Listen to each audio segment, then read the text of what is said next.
Dalam setiap ujian, ada rahmat tersembunyi. Begitulah kisah Nabi Yusuf, seorang nabi yang melalui perjalanan penuh air mata, namun akhirnya diangkat setinggi-tingginya oleh Allah. Bahagian pertama, mimpi dan iri hati saudara. Nabi Yusuf kecil pernah bermimpi melihat 11 bintang, matahari dan bulan sujud kepadanya.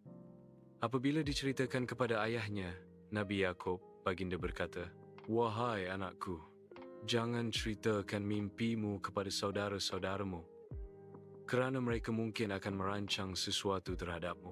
Namun, rasa cemburu tetap tumbuh di hati saudara-saudaranya. Mereka berpakat untuk menyingkirkannya, lalu mencampakkan Yusuf ke dalam perigi gelap. Mereka pulang dengan baju yang berlumuran darah palsu, mendakwa Yusuf telah dimakan serigala. Bahagian kedua, dari perigi ke istana, beberapa kafilah datang dan menemui Yusuf di dasar perigi. Mereka menjualnya sebagai hamba di Mesir. Di istana, Yusuf membesar sebagai pemuda yang elok rupa dan mulia akhlaknya. Namun, ujian datang lagi. Istri pembesar Mesir cuba menggoda Yusuf. Dengan iman yang teguh, Yusuf berkata, "Aku berlindung kepada Allah. Sesungguhnya Tuhanku telah berbuat baik kepadaku." Walau tidak bersalah, Yusuf akhirnya dipenjarakan kerana fitnah. Bahagian ketiga, ujian di penjara dan takwil mimpi. Di dalam penjara, Yusuf tetap sabar dan terus berdakwah. Dua orang tahanan datang kepadanya meminta tafsiran mimpi. Dengan izin Allah, Yusuf mentakwil dengan benar, dan semua yang dikatakannya berlaku. Beberapa tahun kemudian, Raja Mesir bermimpi tentang 7 lembu gemuk dimakan 7 lembu kurus dan 7 tangkai gandum hijau serta 7 yang kering.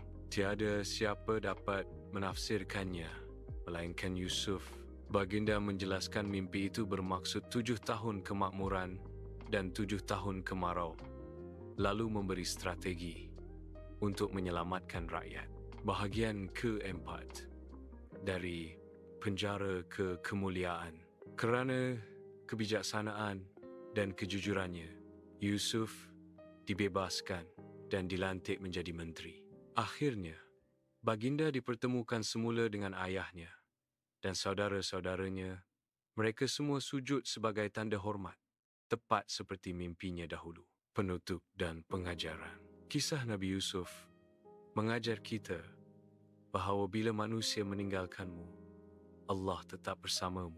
Dari perigi ke penjara dan akhirnya ke istana, semua itu bukti bahawa kesabaran akan membawa kepada kemuliaan. Bila kita jujur, sabar dan redha Allah, pasti menulis pengakhiran yang indah.